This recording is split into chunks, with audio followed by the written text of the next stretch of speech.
নমস্কার।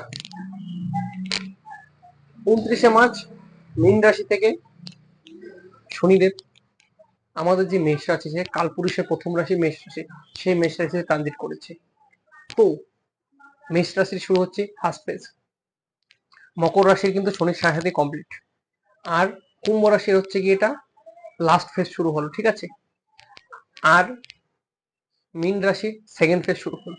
তাহলে আপনারা শনির সাহায্য থেকে বাঁচতে গেলে আপনি কি করতে পারেন? আপনি ভালো, প্রত্যেক শনিবার দিন আপনারা নিরামিষ অন্ন ভোজন করবেন, এটা একটা করবেন। দ্বিতীয়ত, আপনি যদি পারেন তাহলে 8টা শনিবার আপনি 8টি মোমবাতি, 8টি ধূপকাঠি, 8টি কাঁচা 1 টাকা কয়েন ও ফুলের মালা দিয়ে, নীল ফুলের মালা দিয়ে আপনি যদি শনিদেবকে পুজো দিতে পারেন, তাহলে আপনার জীবনে আস্তে আস্তে ডেভেলপমেন্ট হতে থাকবে। দেখবেন শনি যে কুপ্রভাবগুলো আপনার জীবনে আনতে চলছে, সেই কুপ্রভাবগুলো আস্তে আস্তে কমতে থাকবে। তাই এই কাজটি আপনি করে দেখুন, অব্যর্থ রেজাল্ট পাবেন। নমস্কার।